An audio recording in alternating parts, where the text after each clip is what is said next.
Got you on loop inside my head. Ooh, that love is all I'm thinking about. Got you on loop inside my head. It's the only thing I care about.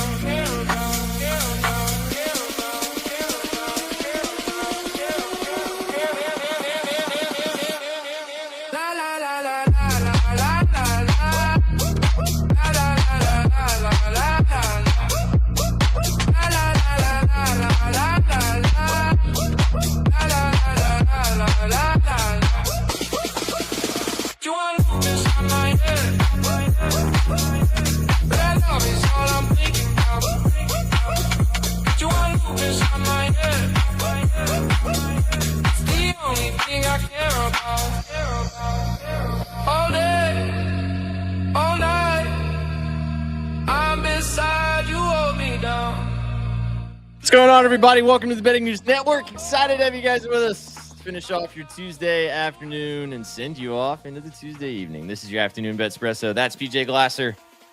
That's Sauce Man, Mr. B Sauce. My name's SPJ. Excited to have you guys with us.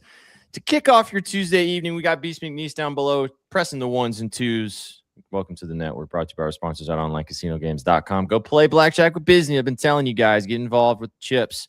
BNX20, the promo code, get $20 of free chips dropped into your account. And today you actually might need it because we've only got baseball to bet, boys. Only some baseball, only MLB. Kathy Engelbert shit the bed once again. 0 WNBA games today, 6 tomorrow. Don't know what we're doing, but we're going to have some fun with you guys, dive into the baseball slate, give some plays, and then we'll spend the rest of the show talking NFL. I could go wrong. If there was ever a day that I was going to get on the blackjack table with Disney, today feels like that day. You know what I mean? Like that World Cup high is kind of finally worn off. No WNBA today for some stupid reason. And it's just, I don't get it. I mean, just in the diamond. Come on. But NFL's right here. We got win totals from Shaggy this morning too. He's already talking college football. That's a lot. That's very exciting. PJ, how about you? How you feeling? Feeling good, boys. Like you, we're having some withdrawals here. When the Open Championship ends, that for me is kind of the time on the calendar when it starts to get like, okay, I could use a football game right now, even if it's just Cardinals, even if it's just Cardinals and Colts. Give me anything, yeah, scratch the itch, whatever you can give me. But it'll come before. I mean, we got the Hall of Fame game August 6th, like you said, college football. Can't wait for that. And it's fun getting to preview this stuff. So even though there's not a lot going on live, definitely we're getting to that point where we can really start diving in and previewing these teams. 50 days, boys. 50 days until kickoff.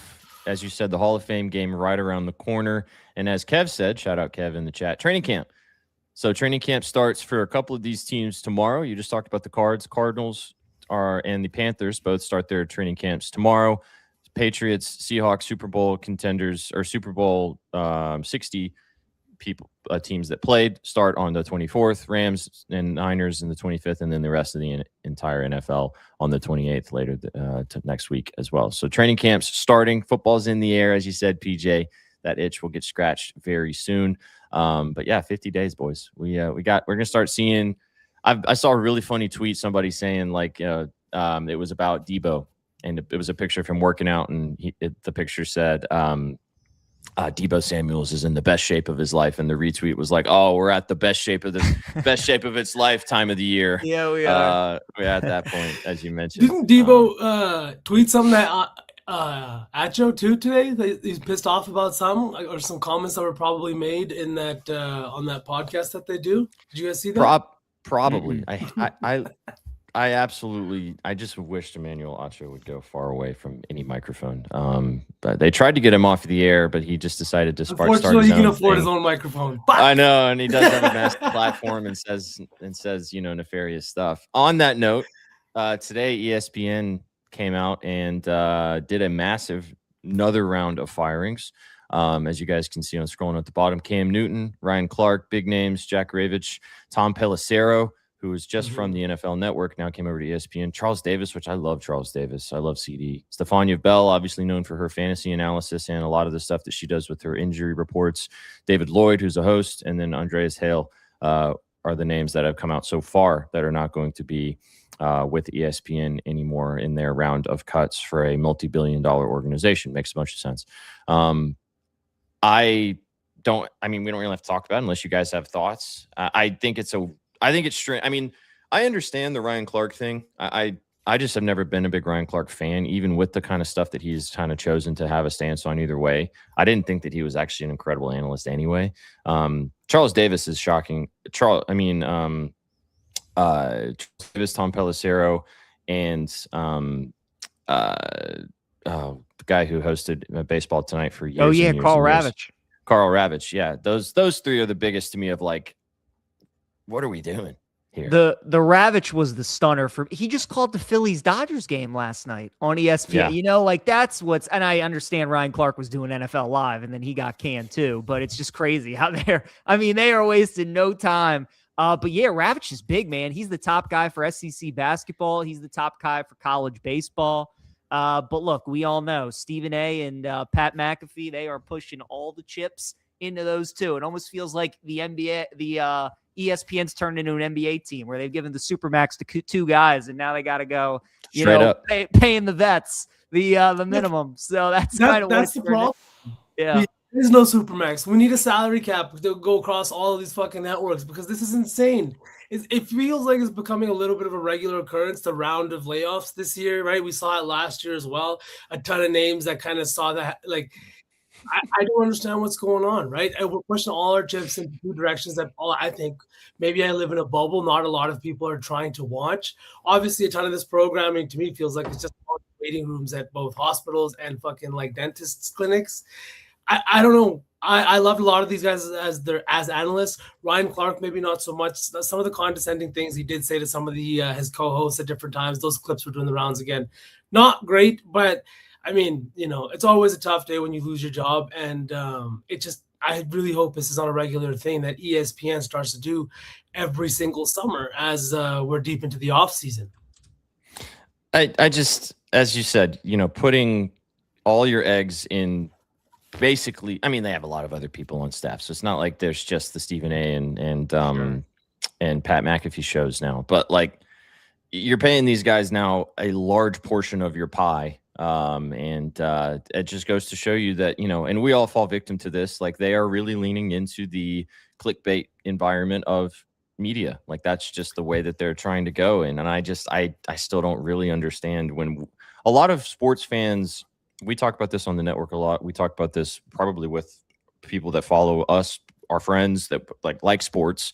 Like, you want to talk ball. You just want to talk about the games and talk about, obviously we want to talk about the stuff going on within the sports and we want to talk about all those types of things happening, but you want to talk ball. And like the fact that you're getting rid of the ball knowers that, not the pretend ball knowers or the ones that talk the loudest just goes to show the priorities. And also the people making the decisions that may not actually really truly have a feel the pulse of what people are actually wanting to hear, I thought it was insane for Stephen A. to go on fucking YouTube and talk about this Ryan Clark situation and then kind of just make it seem like there's nothing he could do about it. Like, oh my God, no, nothing I could do about it. Like, his inflated contract has absolutely, I'm not saying 100% of the blame goes to Stephen A., but to just get up there on YouTube and be like, I wish I had more power at ESPN. I wish I was more powerful. You are doing walkouts during NBA playoff games, sir. Can we drop the act? You were the highest paid star.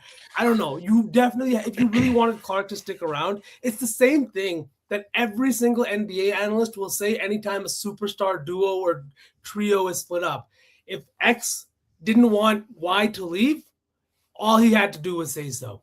It's the same thing here, Stephen A. If you wanted your boy to stay as the superstar at ESPN, why is he not there anymore? I don't know. Corny. Yeah. I think it's also a reminder for all of you guys, as we have talked about this part of sports media. This has happened quite a few times. We've also been live on this network for 3.5 years now, so almost our 4-year anniversary soon, Chad. There's always the opportunity for you to divide your attention other places. Obviously, ESPN is always going to get the chatter just because it's quote unquote the biggest sports network in the United States. But like, you can diversify where you watch, and the best way to show that you don't care about that is to not watch or not pay attention to it. Obviously, we're going to comment on it because it's a part of what we do, but you you can always go watch in various other places. You can watch lots of different content, watch small creators, watch smaller networks like ours, watch, Fox Sports, watch all these other ones. That's what I'm saying, Kev. I'm going to talk to Stefania Bell, man. She's got a place right over here. I'd love to work with Stefania Bell. But yeah, it's just part of I know it's the business. It is what it is, right? But this is a good reminder for all of you guys as we get closer to football season. Obviously, we love that you tune in here, but there's a lot of great content out there, and a lot of it's not on network television anymore. So, yeah, exactly. B. Gerald, I just want to. Why are you asking me this question? I don't know. Is it because I'm wearing a basketball jersey and a football hat?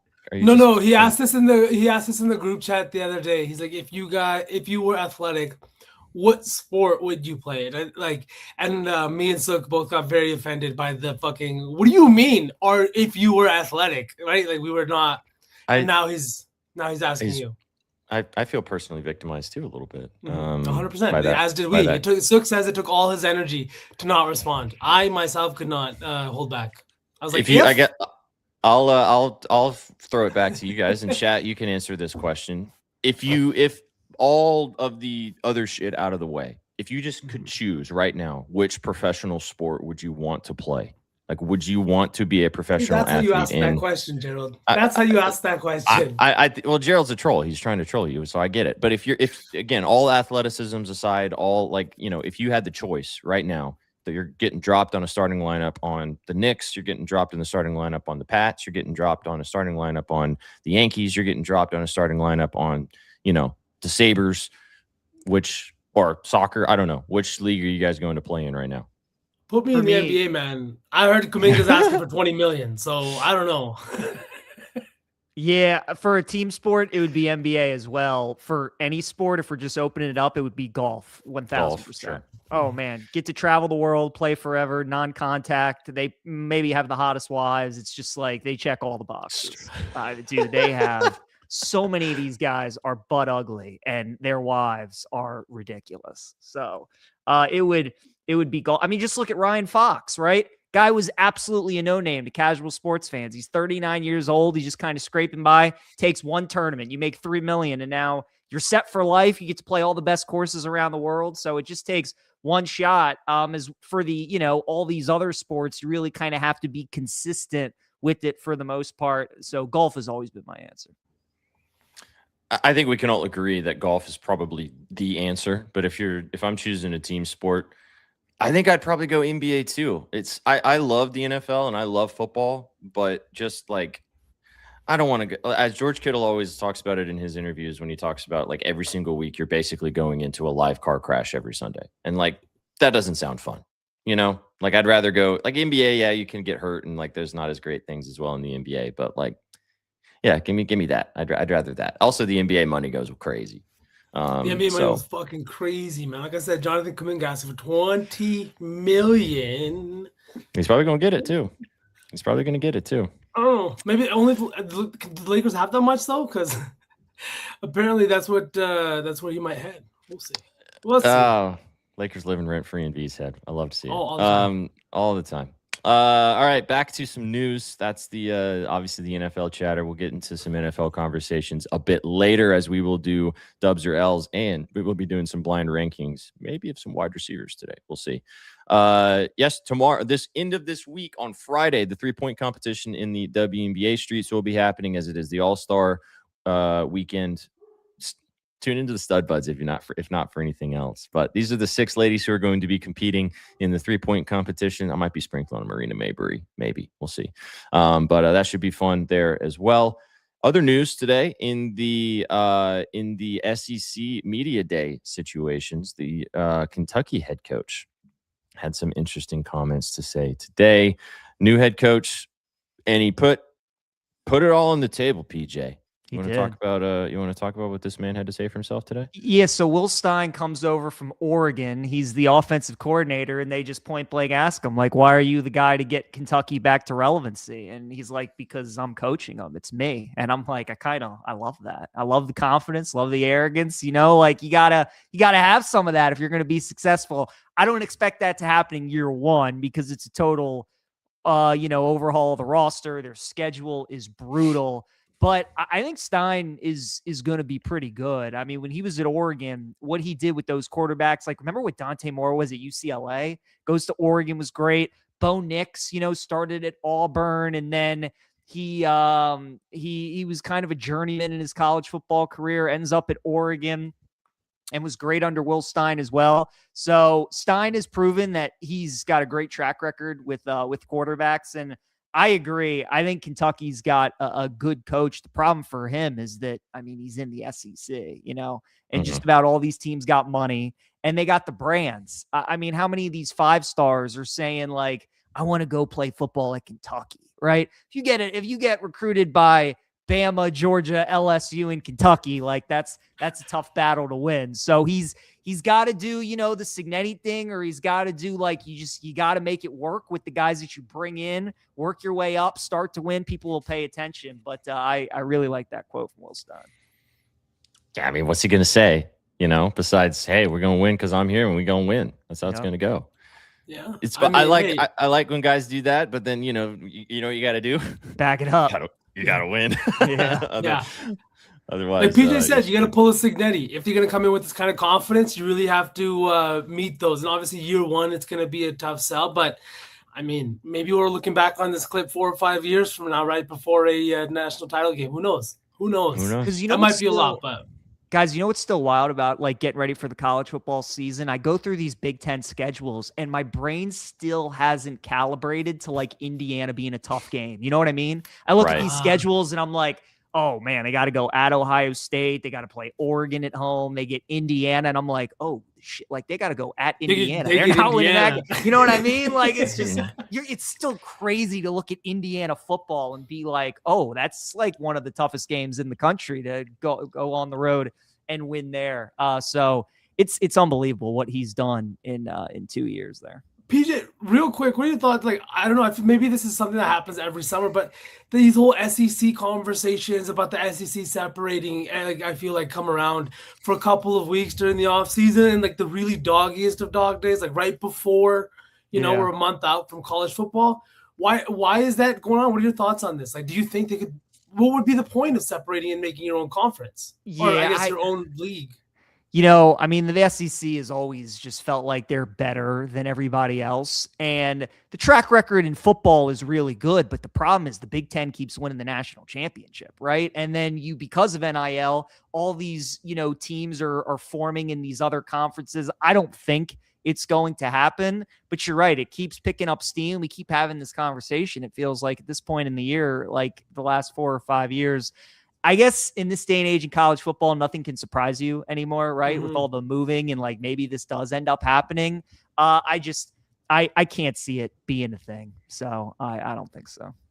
Yeah, and somebody pointed out too, like if you look at the teams involved, I think it was the last 3 or 4 national titles. If you remove the SEC completely, nothing changes. Nothing changes for the 2 teams that make it there, or the guy. Like it's just. They are good up until we get to these college football playoffs. And it's been a kind of thing since NIL, since all of these things have been a little bit more, I think. I don't know. Maybe it's just me being on the outside. I have no idea what's going on the inside, but it does feel like it's leveled the playing field. Like Kev says, anything is possible. I think it's really interesting the point you brought up originally of like that you still in your brain just calibrated that team being bad. I think we do that in all sports though. Like in the NFL, like when teams have a couple good seasons and are good, and then like you remember them being like, for example, watch like the Browns be good next year. Sure. And like then the Browns, then they have like a great season. They go to the playoffs maybe. And then the following year, you're like, but the dog shit Browns are going. You're like, oh no, wait a minute, dog pound might be not as easy of a task, The Wizards are on that trajectory right now. They're gonna be that team to flip. You know what I mean? Yeah, I hope so. In my mind, they've always been somewhat good in my mind, but not everybody else's. But players too, SPJ. Like I feel like Sam Darnold's the perfect case of that, right? Like we all think of Darnold as that Jets quarterback that was so bad. And it's just like nobody had faith that he would win a Super Bowl, and he did it. And even coming into this year, like, is he a top 10 quarterback? Like, probably could certainly make that argument, but a lot of people don't put him in the top 10 because you still see those Jets days and those games when he was so bad. So it's a good point. It was last season, even when they were having their games where he had, some bad turnovers and everyone was like, oh, here we go. Sam Darnold's turning into a pumpkin. The clock's going to strike 12. Narratives only change, I would say, when you win championships, but when you do it for a consistent period enough to where people go, you know what, the page has been turned now.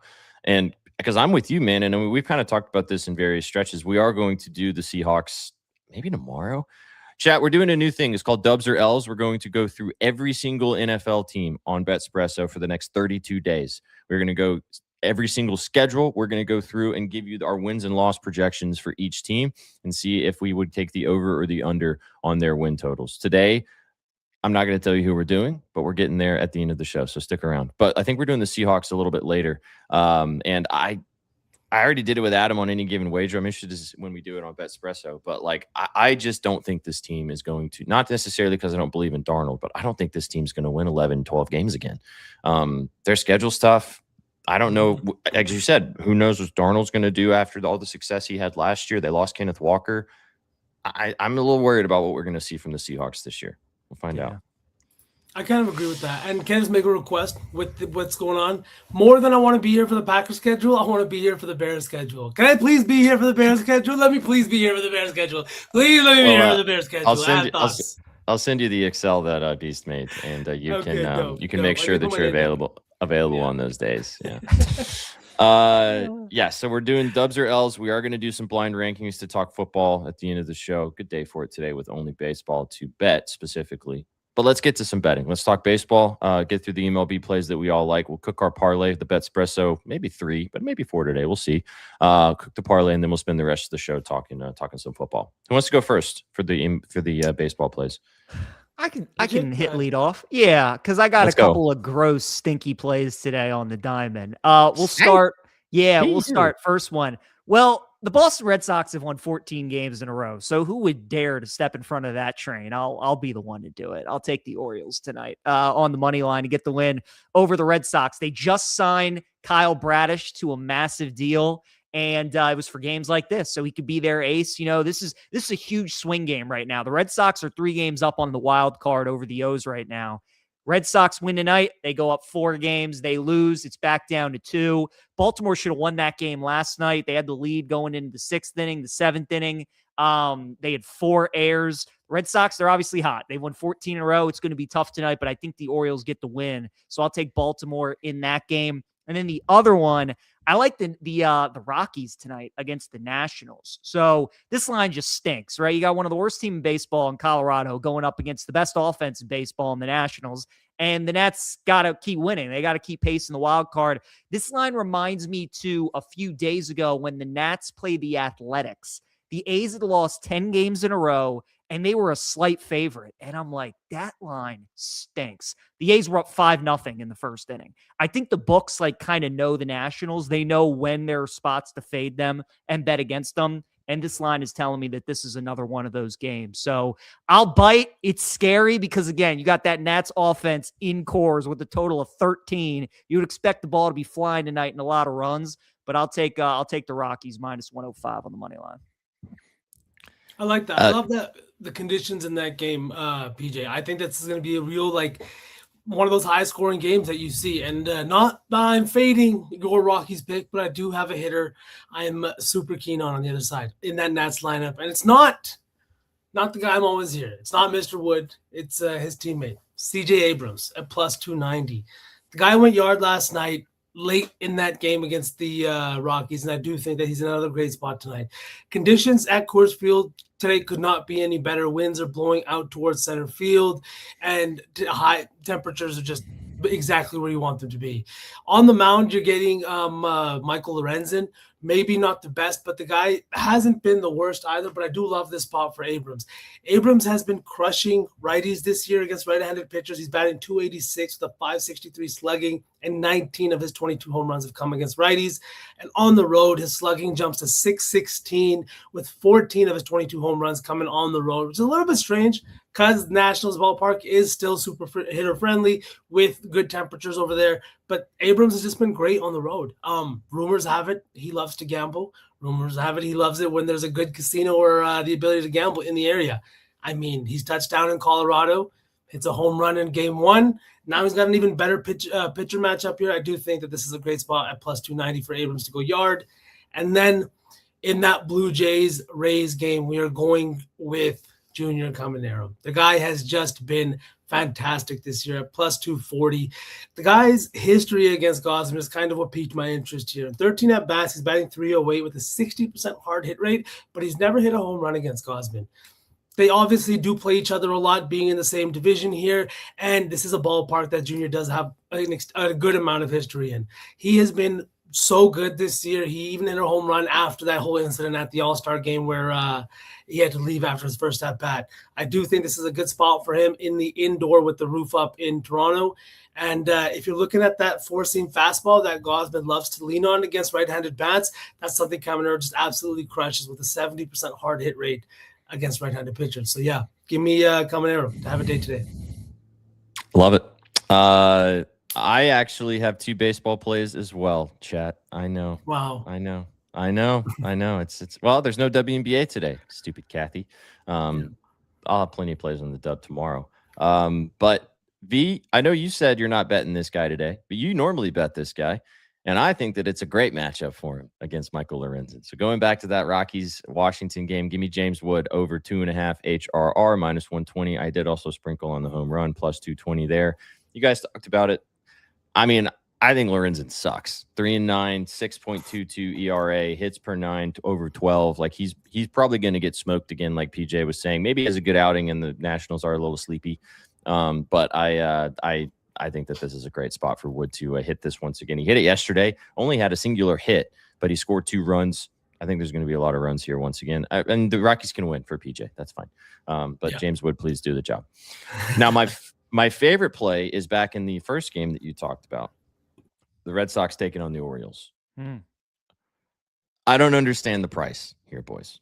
I really don't get it. And maybe it's a little bit of a trap. Maybe you're on the right side of things thinking that the Red Sox are going to lose today. But I can't ignore how good Wilson Contreras has been since returning from the All-Star break, how good he was before the All-Star break. You can find his total bases for a plus money price if you'd rather go TBs, but I took the over 1.5 hits, runs, and RBIs at minus 125.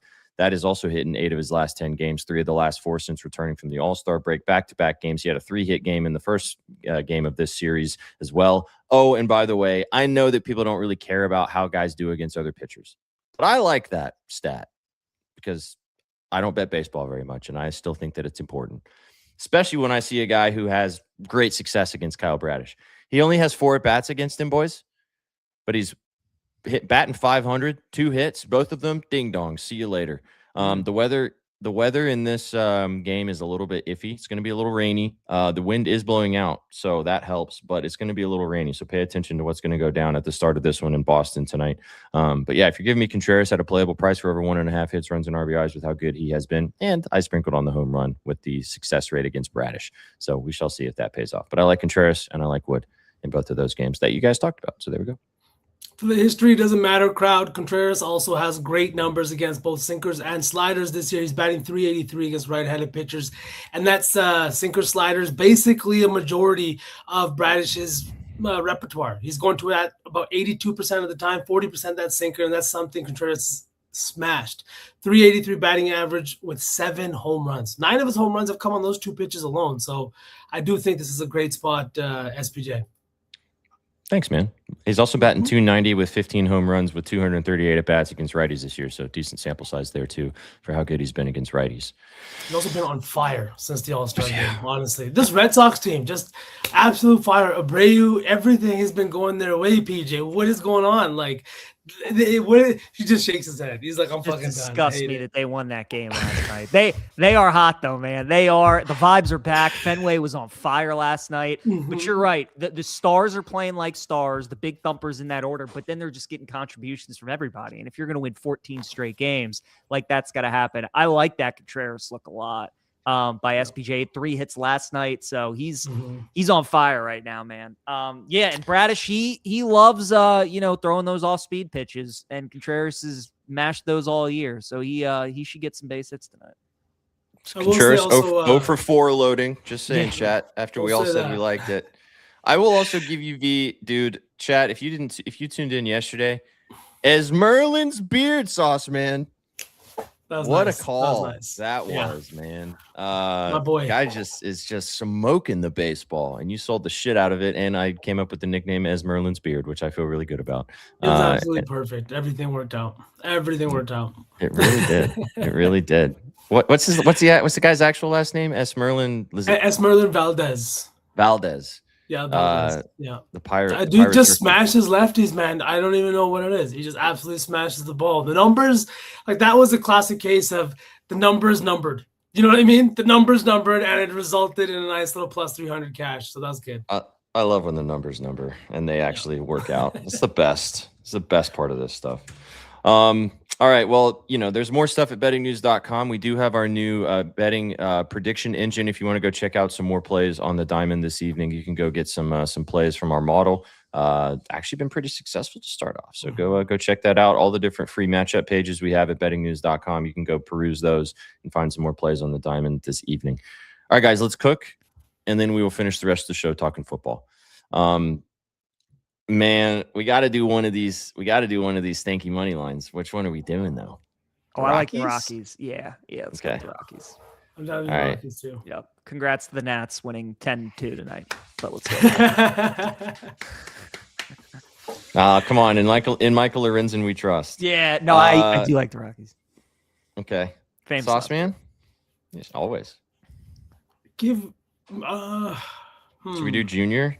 Just to diversify. Yeah, I was gonna say let's do Junior because then we can do Wood, or do we don't want to skip Wood because it's in that same game and go with Contreras? I definitely want to do Contreras. Let's do Contreras and let's do Junior. Yeah. Okay. Little three-legger. Never hurt anybody. And then Titans to win the Super Bowl. Fourth leg. Sweat it out the rest of the season.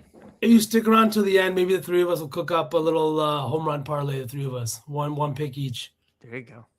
All right now. All right. Caminero. Let me just get that plugged in here so we can get that rolling. That game starts pretty early too. So chat, this will get posted on the timeline as always. HRR for Junior, Sauce Man? Or do you want to go bases? Let's go with the bases. Bases. Yeah. Mm-hmm. All right.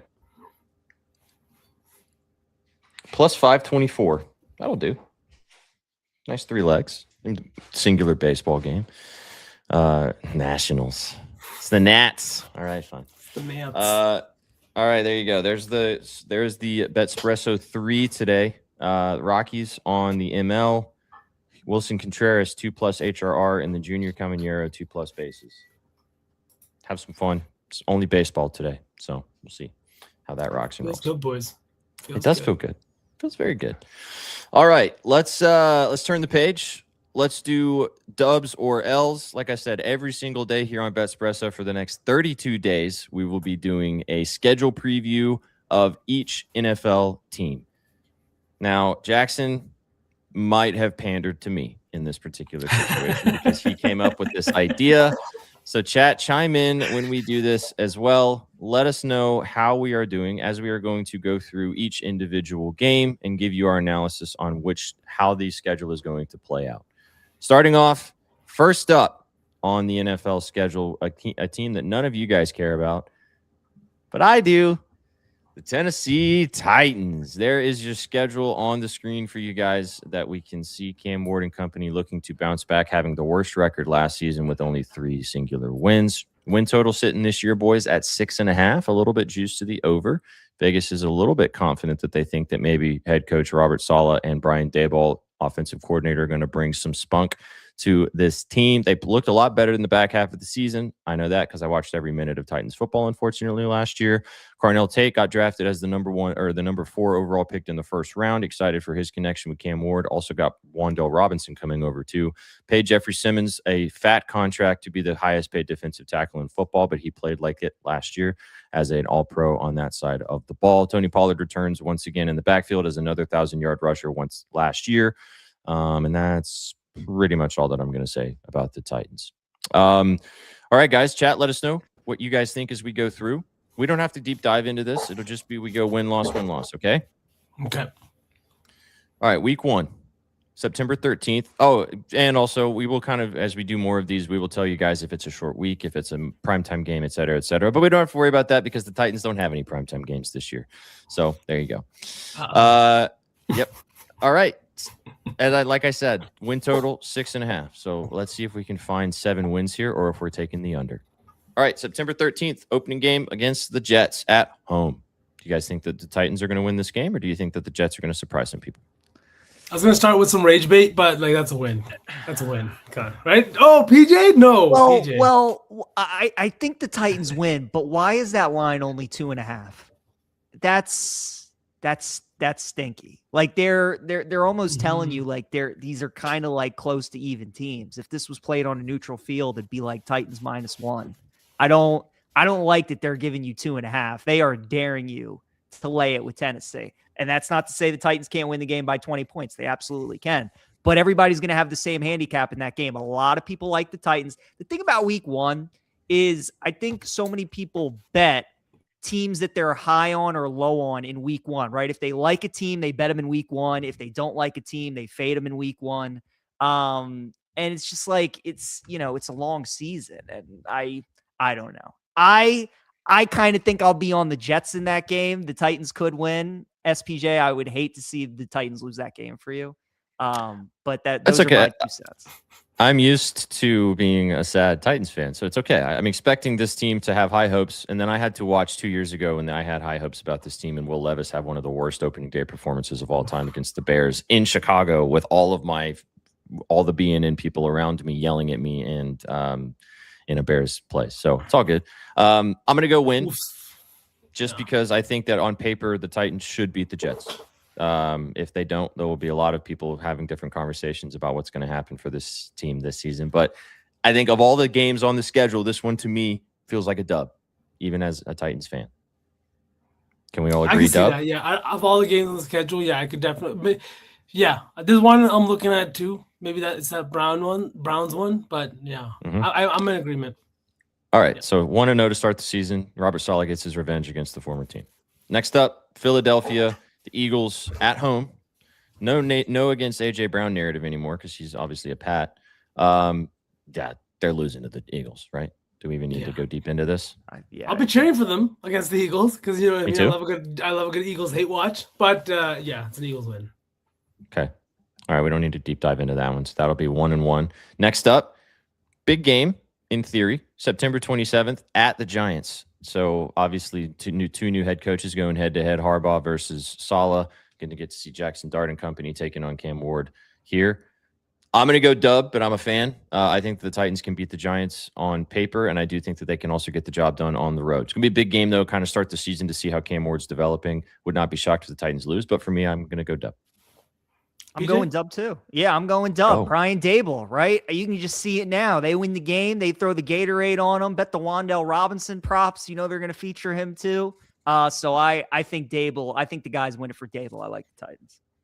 I think this is one of the situations too. Honestly, I think the talent on the Titans is a little bit underrated too. I think Carnell Tate is going to be like one of those guys that has an immediate impact. And I do think that Cam Ward has what it takes. As long as they can keep him on his feet, I'm excited. And I do think that Saleh is going to bring a different defensive identity, despite their defense not being horrendous, maybe on the front seven last year. But I do think that that's his job, right? That's what he does. So I'm excited to see what he brings to Tennessee. Okay, so all of us are in agreement that if things go well, the Titans get the job done on the road here. Chat seems to think that the other side of it, but since we're the ones doing the activity, we'll go dub. So 2-1, start the year. Vibes are relatively high in Tennessee to start. Baltimore, the return of the king, Derrick Henry. Actually not in Baltimore, October the 4th. Yeah, Derrick Henry's running for 250 million yards, and I'll be rooting for that aspect of it, and I'll be a sad Titans fan that day. Close L, though, knowing the Ravens and Lamar Jackson. Close L's. Sorry, PJ. If Vrabel was coaching the team, I'd probably like Tennessee. But with Saleh, I'll go with the Ravens here. Yeah. I think, if I'm remembering correctly, that this will be Derrick Henry's first game against the Titans as a Raven, if I remember right. You would be correct. Yep. Oh, I forgot you're a Ravens fan. I am. I remember that. This will be his first time to take on the former squad. highly doubt that he's not going to have a big game that day. All right, so 2-2 going into week 5. First divisional game on the docket, the Texans. Get them at home first to start. I think maybe they could possibly win this game, but for the sense of the actual trying to be a proper analyst here, I'll go L. Feels like so they get the Texans and then they get the Colts after that. 2 straight divisional games. I kind of think they're going to split. I actually think they're going to beat the Texans at home and then lose to the Colts the next week. But I feel good about them getting a split. I mean, as you know, like Tennessee normally in home divisional games is very good. And I think they're going to beat Houston. So I like the Titans in that game. Wow, I guess I'm on numbers here. I'm thinking of the treacherous twins on that Houston side with Will Anderson Jr. And, you know, they were fucking scary last year. I'm just thinking of those 2 guys over there. And but I guess win. Wow, all right. I'm the opposite, PG. I think they do beat the Colts the next week, though. So that now we're going to have some contention because I do think they beat the Colts in that week after a tough loss, probably a very low-scoring game of the Texans. Then you come in and you beat Danny Dimes in Indianapolis, and now the Colts are going through a panic mode after week 6. How about this? Let's just call the Texans a loss and the Colts a win. I mean, we kind of all agree. I think they're going to split this situation as well. Mm-hmm. So I don't know which way it goes, but yeah. I think the Colts. I've said this. I said it last year, which looked like a terrible take until the second half of the season. But I don't think the Colts are going to be very good this year. They've tied up over $120 million in Danny Dimes and Alec Pierce. I don't know. Could work out. We'll find out. They'd still have JT, obviously. But all right, so we're sitting at 3-3 here, going into the Browns game. I think they should beat the Browns. Dub. If they did, I think dub too. Mm-hmm. They beat them last year. I think they beat them again this year. Especially no Myles Garrett now. Should be a dub. So 4-3. All right, things are okay. Against the Bengals, Joe Burrow loves just feasting on the fucking Titans. He's probably going to do it again in Cincinnati. I'm going to go L here. But my question is, does Joe Burrow have toe turf by week 7 or week 8? I was going to say he's going to be healthy. It's November 1st. Is he going to be healthy? Yeah, if Joey B's playing though, I would like the Bengals. That's a Bengals win probably. Mm-hmm. So B-Dot has them 3-4 so far. We have them 4-3, and now they're 4-4. All right, so 4-4, nice even split here, going into another divisional game against Jacksonville. I think they split with the Jags. I don't know which way it goes, whether they win in Jacksonville or they win at home, but I think they split with Jacksonville. Agreed. Man, I kind of want to take them a little bit against Dallas too. For whatever reason, Dallas over the years has been terrible against AFC teams at home. A couple different people who are Cowboys fans that I've worked with have always told me that, and I've kind of played close attention, and it's very true. For whatever reason, Dallas at home against AFC teams just is not good. I don't know. I kind of think the Titans might get that game. So I would go upset there against Cowboys. So we all agree that let's go. Should we go for the Jags game? Should we go win at home and then the loss on the road? Yeah, I think so. Do that. All right. So Jacksonville win. So that puts us at 5-4. Mm-hmm. I mean, I'm okay to do Cowboys dub. That could get a little spicy. In Jerry's World, the last time they played in Jerry's World, they beat him. Kevin Byard going and standing on the star in the middle in prime time. It was a good time. Maybe that happens again. I like the dub, but I'm a fan. V, what do you think about that game? It's the Cowboys, man. That defense doesn't look like it's gotten any better to me. So that's my main concern over there. I do think that they're going to have to score 100 points. And this is a Titans defense that I do believe in. Both Jeffrey Simmons up front. I love the guy on the sidelines, too, that they have in Robert Saleh. And I don't know. It feels like it's very doable there, especially on the road for the Cowboys. We know how different they are once they leave Jerry's World, right? Keep in mind, too, that game's November 22nd, so maybe looking ahead a little bit, a little short week before the Turkey Day game against, do they play Philly this year? Philly. Is it Philly? Mm-hmm. Yeah. So I think it is Philly. You know they're circling that one. So, yeah, I think that could be a dangerous little spot for Dallas there. I like that take. I also kind of like maybe the over in that game. There might be some points, especially if Cam Ward's looking pretty decent and slinging it, you know? Baltimore. Oh, thank you, YouTube commenter. This game just got postponed based on the weather we were talking about. So Baltimore and Boston postponed. That will not be starting here in the next hour or so. So pay attention to what's going to happen. That game might end up getting rained out, to be honest. Yeah. We will. We'll find out. All right. So then Jacksonville, L on the road. So what are we looking at here? 6-5 so far? Yeah. Right? Damn. Okay, so 6-5. Relatively all agreements on the 6 wins too. I mean, maybe there was an L in there that we could probably flip flop, but then you're still 5-6 if things go relatively well. Washington at home. So Jaden Daniels and company, if he's healthy at that point too, coming to town. I think they could win this game, but I'm going to go L. I'm not really high on the Manders this year. I don't think they're going to be very good again. But maybe if Jaden Daniels plays awesome, then they will be. That's my thing too. Yeah. Go ahead, PJ. Yeah, no, V. I was just gonna say I'm with you. I'm not really high on Washington, but I just kind of feel like they're gonna win that game too. Like you said, the key is Jaden Daniels. I mean, that's what it's all about, and that's a December game, so there's a chance he could miss it potentially. But yeah, I just I kind of think Washington's gonna win that game. Not to get on a Commanders whole shtick here, but the whole Cliff Kingsbury situations felt really odd to me. Him not being there anymore, him also not getting a head coaching job or anything else. If you looked at the numbers last year, all the leaders in catches off of hurry up were all Commanders. The offense was good. They even were able to get through games with Marcus Mariota filling the void in a very, very, I think, good way. I have no idea what the offense is going to look like. Dan Quinn has never been that guy. We saw what he did in Atlanta. I'm not sold. I'm not sold that he can do it without Cliff Kingsbury, and I don't know what the offense is going to look like. I don't think the running game. I guess they got the Krosky Merritt there. He was good last year in his rookie season, but I don't know. I could see the Titans winning this one. Maybe I'm too high on the Titans. I don't know. Maybe I'm drinking Titans Kool-Aid. Maybe. I'm not. I wasn't even force feeding it to you either. You're not. I don't know. I didn't realize it's on the schedule. So this is why this will be fun every day, because some teams you'll be thinking about the addition, and we'll do deep dives into each team and divisions and stuff on YouTube like we did last year. But just to look at the scheduling aspect of it, some of these spots kind of fall in favorable spots, like you mentioned, PJ. Some of them are not great. There's some tough schedules that we've already done on some previews of some other teams as well. So no primetime games helps too. No, it does. Primetime games, and all their games are on Sunday. How nice is that for Tennessee? No short weeks at all. Their bye week is right in the middle of the season. So they got a lot of breaks here. And the farthest they have to travel for a road game this year is Vegas. That's really it. Yeah. Outside of that, they don't go to the Western time zone. So their schedule is very favorable. Okay, which so actually is completely off base. It's nice too, because the Titans were the #1 overall pick last year and then went into the season and actually ended up having the worst schedule from a strength of schedule perspective. So they didn't really get any favors there. Not to say that's not going to happen again this year, but we'll find out. Let's call the Manders an L just to middle it out. You said WV, you said L, PJ. I think they could maybe fumbled the bag, and maybe people are kind of high on the Titans at this point too. And then I just know the Titans, they always end up shitting the bed somewhere. So maybe this is the spot. All right. So 6-6, Detroit in Detroit.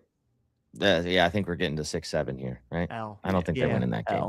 This might be that Jahmyr Gibbs 200-yard game if they're up a significant amount. You know what I mean? That's so bad. I don't know if you saw that, PJ, but plus 350 for Jahmyr Gibbs to rush for 200 yards just once all season. Oh. Okay. Yeah, that could be the game. I like that. That could be it. Especially if Simmons is out. Yeah. All right. So 6-7 at that point. Colts at home.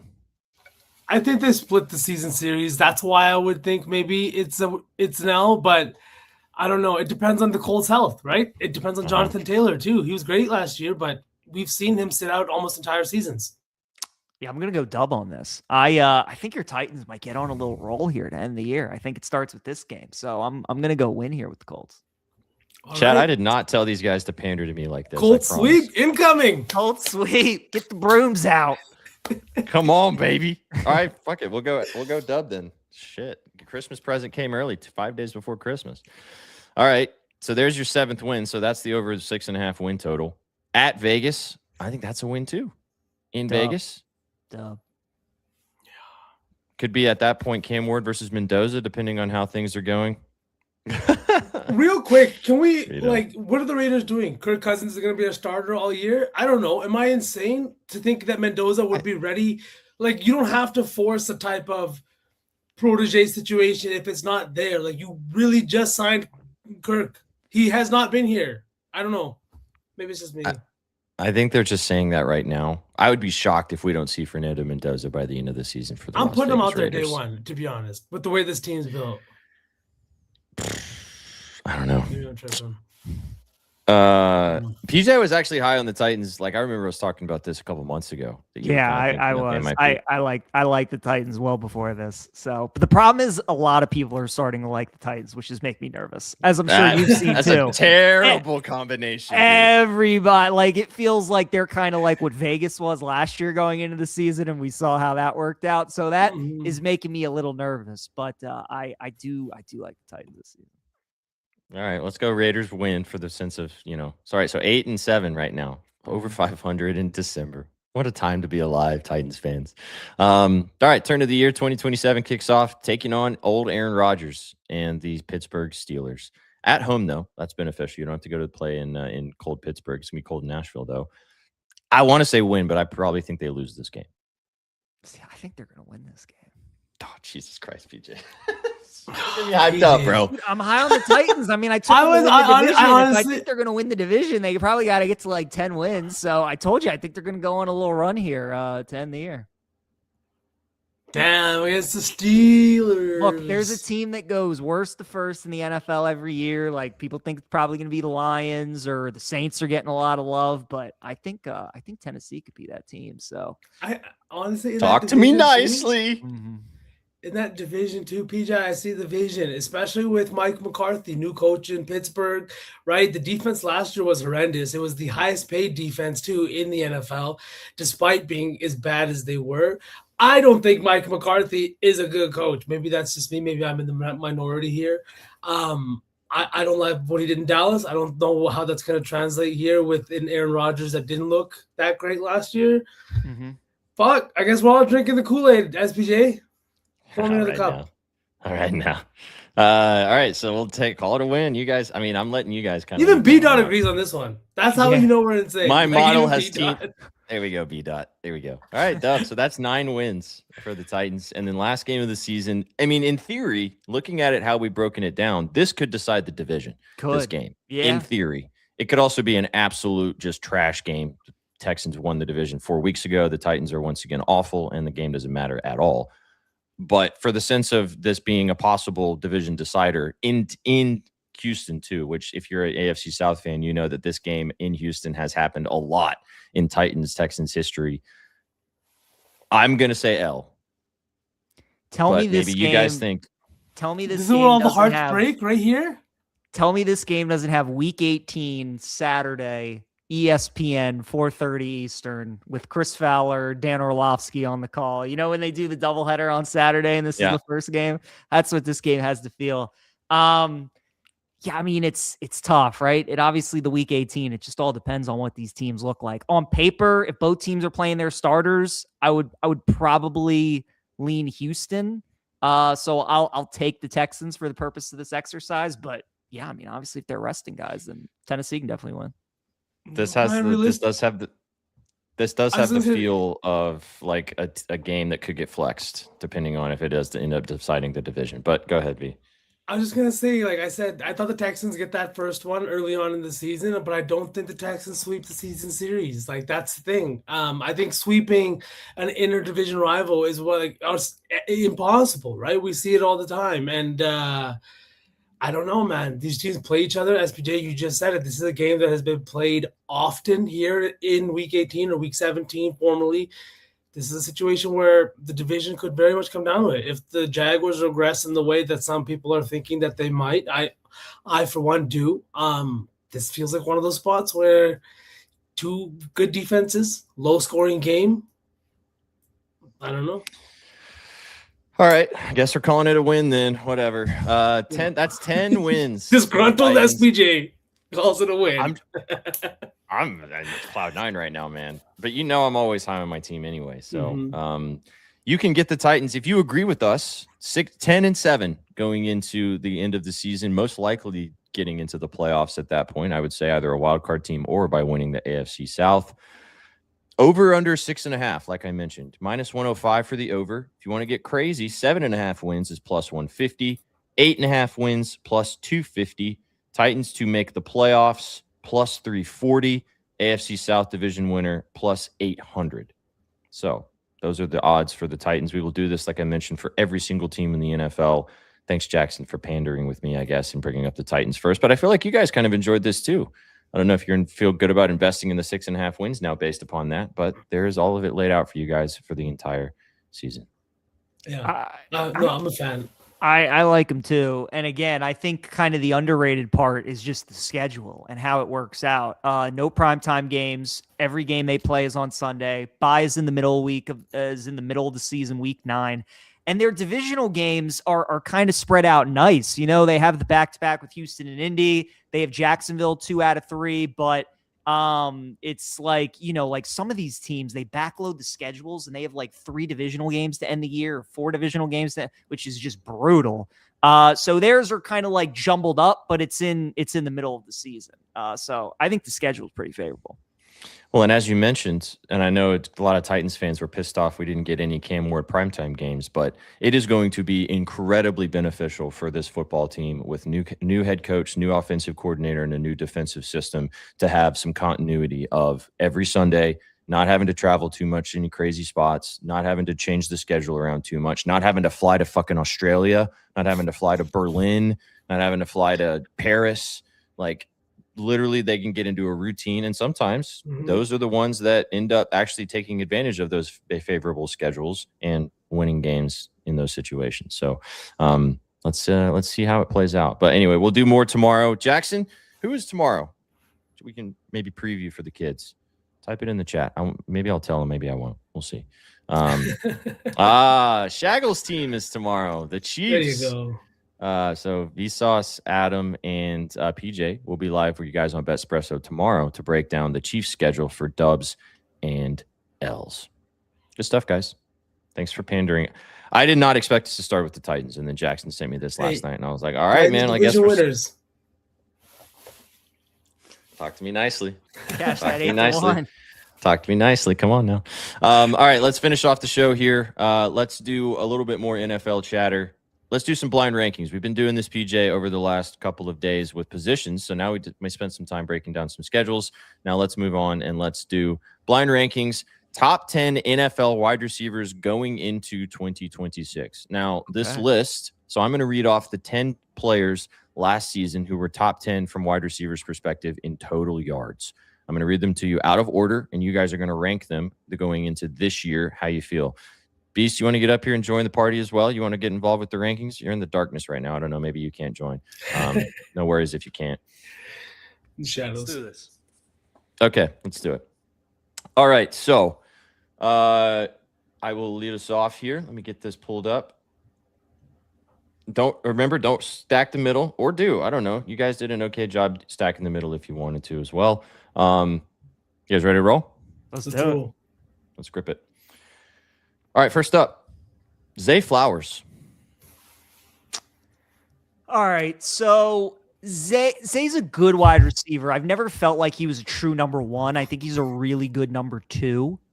I think Zay is like somewhere in that 8-9 range, I would say. I'm honestly good putting Zay at like 8, I think. Yeah, I was gonna say the 9-10 range, so I would be happy to settle on 9. I do think he's good. Yeah, it's just undersized a little bit. Maybe we also haven't seen that like breakout wide receiver 1 year. Maybe 9. What about you, Beast? Yeah, I like 9 too. I think he's just kind of there on the Ravens. Their passing game is always just lackluster, especially with Mark Andrews being 45 years old now. I think it's just dude, that was crazy. Run the ball with Harbaugh just stole Likely. Yeah. Stole him. They could use a tight end like Likely. It's a real shame. just go with Andrews. It's ridiculous. I don't know why my screen wasn't working, so give me a second. I figured it out, and then now it's not working anymore. Remember PJ at the beginning of this when I said I was so smart? Yeah. How well is that? How well is that going? Technology. Gotta love it, right? Yeah. Okay, let's see here. Oh, Jesus Christ. Likely's going to be good in the Giants offense, I think. I agree. I like him a lot. Yeah. I'm just gonna have to for the year. I'm just gonna have to do it this way. Well, there you go. You see that it's on Canva chat, whatever. It's not going to be all sexy today. Zay Flowers, number 9. All right, next up. Also, Zay Flowers, 1,273 yards last year, so you guys know. I'm honestly kind of surprised he was on this list. Me too. There are some other surprises on here, too. That's the only clue you get. Next up. Okay. Puka. Ooh. Okay, it might be a hot Who? take. I think Puka's the best receiver in the NFL. I'd put him 1. I think like that. I could definitely he's see the that, best. man. I think he's one of the best blockers. He's probably the best after the catch. His catch radius is insane. He's always open. The contested catch rate is absolutely fucking bonkers too. I think he led the league in contested catch rate last year as well. Yeah, I would be good with 1 or 2. Jackson? I think the only thing that hurts him is they throw the ball to Devontae for the touchdown every single time, and it's the most annoying thing ever. But other than that, yeah, yards-wise, he's there. All right. 1? I would go Puka Yeah. 1, yeah. All right, yeah, we can go with 1. Puka. Puka. Cool. All right, Nakua 1. Chris Olave. Ooh. Puka also had 1,820 all-purpose yards last year. Just FYI. So Olave V, I was like stuck in between 7 and 8. I do think he's better than Zay. They drafted Tyson in the first round in the top 10, so you would think they're going to feature him. A lot of people are high on Shuck this year, me included. But Olave's another guy. Like, he doesn't stay healthy enough. I would probably go 7 on Olave, I think. I could go with 7, I think. I think, honestly, after the season, if Shuck actually does play how, like yourself, even myself, I did like what I saw for the last few weeks. If we see that version of him, I think Olave might be a little bit higher on this list at the end of next year, but the guy's good. He's also a great, I think, sized wide receiver, pause. But size matters, pause. When you look at guys like Mike Evans and things like that, these guys are absolutely elite, right? Because they can go up and get it. They're also faster than you, stronger than you, and can jump higher than you. He's one of those guys. Yeah, sorry. Play. Yeah, I think Right, 7's Jackson? definitely good. It's definitely 7? good It at was 7. I like Olave 7? too. And Rashid's gone, but yeah, Tyson's there, so that'll kind of replace that. But Oh, yeah, Rashid, gone. Apparently he's working out nicely in training camp or everything in the offseason so far with Sam Darnold. We'll see how that plays out as he continues to get comfy with the Super Bowl winners. All right. Chris Olave had 1,160 all-purpose yards last year. Next up, Jameson Williams. Ooh. JMO might be a good 8, I think. He's just so fast, man. He's such a so game breaker. fast. You can use him on reverses and stuff. His target share sometimes is what really like concerns me. He's good. He's good. It's 8 feels good. 8 feels good. I agree. I'm good with 8. yeah. Jackson? Yeah, I think so too. I was gonna say maybe 10 just because of some guys we got left, but I think we leave it open just in case there's a stinker in here. Agree. That makes sense. All right, JMO. At number 8, he had 1,129 receiving yards last year. All-purpose yards, excuse me. You've also got to remember they do use him in like reverse option plays as well. He gets a lot of plays, those reverse sweeps and things too. So 1,000%. Mm-hmm.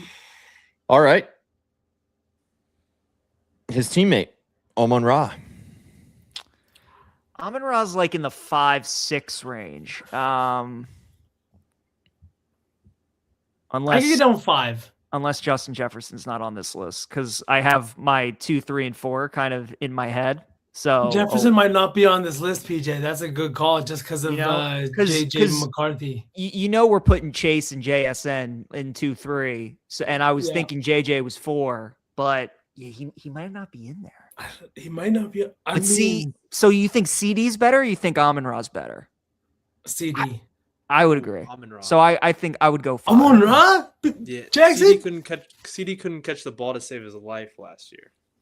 Oh, I know it probably sounds Amon-Ra bad. plays the slot, man. He's so reliable though, V. Like that's like Wes there Welker every was time. Randy Moss, man. All right, where are you guys going? I'm good 5. I'm good. I'm 5 good with on 5. Amon-Ra. We're gonna outvote Jackson here. All right, Amon-Ra at 5. Okay, Sun God. 1,410 all-purpose yards for Amon-Ra last year. Jamar Chase. Yeah, two. Two.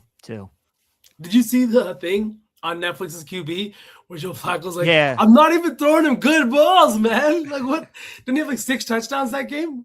He's so freaking good, man. I Insane.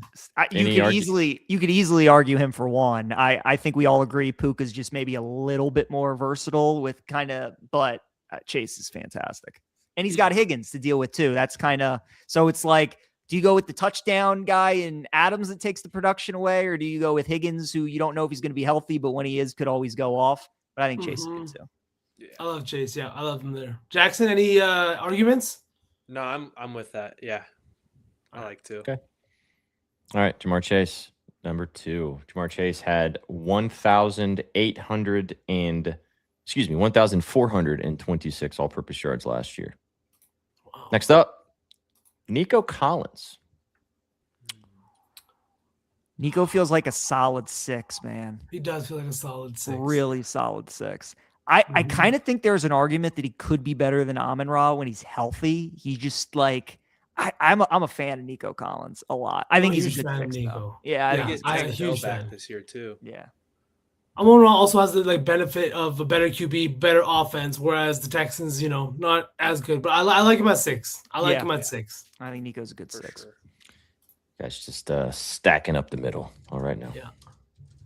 Nico Collins, 1,132 receiving yards last year. Was hampered with some injuries with the hamstring problem, so missed a few games, but still was really productive. All right, next up. Jackson Smith and Najigba. There's your 3. Right, no JJ. So yeah, that's 3. Yeah. JSN's That's 3. 3. I kind of still take JSN over JJ, for being honest, V. Man, if the QB situation is the QB situation, absolutely. But like, yeah, that's the horrendous part. Yeah, that's like Kyler Murray. I'm sorry, like Kevin O'Connell or whatever his name is, KOC. Kyler is not the answer. Is 9 the answer? JSN 3. 9. That's the German 9. Doesn't answer your question, Jackson. 9. 9. All right, so JSN, eh? Mm-hmm. My dog. I'm a little worried about JSN this year, boys. I loved him last year. Loved betting on him. It was always fun. I'm a little concerned this year. When you guys break down the Seahawks schedule, you'll see why. I think he's going to eat for that exact reason, but we'll get there. Okay, man. All right, JSN, number 3. JSN led the league last year in all-purpose yards, winning Offensive Player of the Year, 1,829. Next up, 2 spots left. George Pickens. Damn, we effed up. Is CD not on this list? CD. Or is CD on this list and SPJ's fucking with us? Both of them? I don't think I mean, there's 2 Lions, right? They both had pretty big years, but CD did sit out as a good chunk of the year too, remember? Yeah. Fuck. I think who else Pickens. could it be? That's a good question. Fam saying that JJ had 1,000 yards, and I think the lowest we've heard is like 1,100. So he might be on there. The question is Pickens closer to a 4 or is he closer to 10? Is he closer to Amon-Ra or is he closer to Zay? I think he's closer to Amon-Ra. So I think after last year he's closer to Amon-Ra, but dude, I agree, man. He's so good. I mean, those 50-50 balls, like deep threat, he's really good. It's gonna be CD or fucking or JJ after this, but I think we have to go with Pickens at 4, right? I think we got to go Pickens at 4. Yeah, I agree. Yeah. 4. SPJ has this huge smirk on his face. I don't like it. If it's not JJ, yeah, I don't know. I'm trying to It's go JJ. through and think who would it be? Georgie? Who was on my fantasy team that it's not AJ Brown, right? He missed too much time. Or it's not anybody on the Bears. It's not DJ Moore. No. Yeah. All right, SPJ, who is it? CeeDee Lamb! Damn it! It was CD. That's right. They did have the 2,000-yard receivers. It makes sense because the defense was so bad. Yeah. It was so bad. They had to score literally like, dude, that Packers game alone probably had them more receiving yards than some guys finished the season with. So I think if we had to do it again, I'd probably put CD at 4. Oh God, is Nico or George or Pickens better? That's a good one. I really want to hear what the order was, SPJ. Okay. JSN 1 with, as I said, 1,829. Puka 2, 1,820. George Pickens was 3rd in all-purpose yards at the wide receiver position last year with 1,429. 3 more than Jamar Chase, who was 4th, 1,426. Amon-Ra came in at 5th, 1,410. Zay Flowers, 6th, 1,273. Chris Olave, 1,160. Nico Collins, 1,132. Jameson Williams at 9 with 1,129. And CD bringing up the caboose at 1,079. JJ, as you said, not on this list. He was 11th. Okay. Damn. So CD's I'm not mad at technically it. in this. George Pickens had a great year.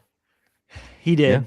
Yeah, I mean CD's obviously too low, but overall I think pretty good. I think CD should definitely be top 5 on this list. I don't know where you would put him specifically, but I think he's better than the 4 or 5 guys above him from a talent perspective. Like if you're for like we did with the last list, if you're drafting these guys in fantasy, like you're taking CD over Zay, you're taking CD over JMO, you're taking CD over Olave, you're taking CD over Nico, you're taking CD maybe over Amon-Ra. And then it gets a little interesting, you know? Yeah, that's when it gets a little dicey. Yeah. Yeah. Honestly, I wouldn't even be mad at like sliding Amon-Ra down one. And you know what I mean? Going that way about it. Popping CD at 5 right under George. Yeah, or over George. The wide Dak receiver Prescott effect is real. Who do you think's the wide receiver going 1 in most drafts this year? Is it Chase or is it Puka? Or is it JSN? I think it's gotta be Puka. If it was me drafting, I would draft Puka. If it was PPR, because just how many times that guy has his target share in that offense is just insanity with Matthew Stafford. And you got to think there's got to be some regression for Devontae Adams. Like these motherfuckers have got tape now, right? Like you have tape, right? Come on, get it together, defense. Well, the other thing too is with Jamar Chase, which again, this is the conversation you have to have with Chase every single year. Can Joe Burrow play 17 games? Because if Jamar Chase and Joe Burrow play 17 games, Jamar Chase should probably wax the entire NFL. But like, have we seen that in 2 or 3 seasons? It's a good point. I'm kind of like JSN's a stud, but Kubiak leaving does concern me a little bit because they got a defensive head coach in Mike McDonald. And again, Darnold had a great year with Kubiak, but you got some concern there with the OC. All right. If you had to choose, like Gerald asked yesterday when we did the running backs of these guys on the screen here, which one do you think will not be on this list going into at the end of 2026/2027? Most people would say Zay, but again, with them losing Likely and Bateman's always a question mark, Andrews is declining. Like Lamar's got to throw the ball to somebody. So if I had a guess who wouldn't be on that list, probably JMO. If I had to, yeah, I would say. I'm a PJ. Yeah, with Tesla too, the way he was catching the ball last year. And Laporta had such a down year too, you know? I mean, he was such a big part of that offense 2 years ago. I got a hot take for you boys. I don't think JSN's going to be on this list at the end of the season. That is a take. I could see Olave not being, just with Tyson coming in, he might snatch his chain and then Olave gets hurt or something like that, just with his history. All right now. All right, chat. There you go. That was fun. More blind rankings in the NFL streets. We talked about the Tennessee Titans schedule, as we will do dubs and L's every day right here on the Betting News Network. Tomorrow, if you want to get some information on what is going to happen with the Kansas City Chiefs, Patty Mahomes and company returning from his ACL injury, seeing how the Kansas City Chiefs are going to do. Thanks for tuning in right here on the Betting News Network for your afternoon bet espresso. That's Vsauce.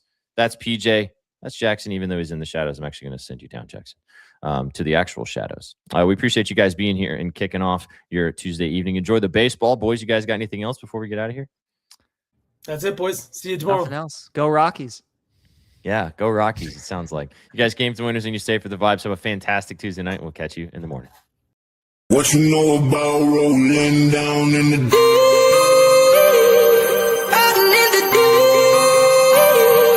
Down in the deep.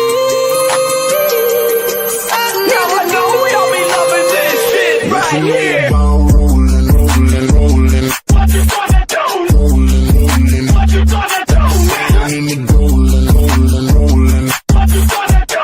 Right, y'all be loving this shit. What you know about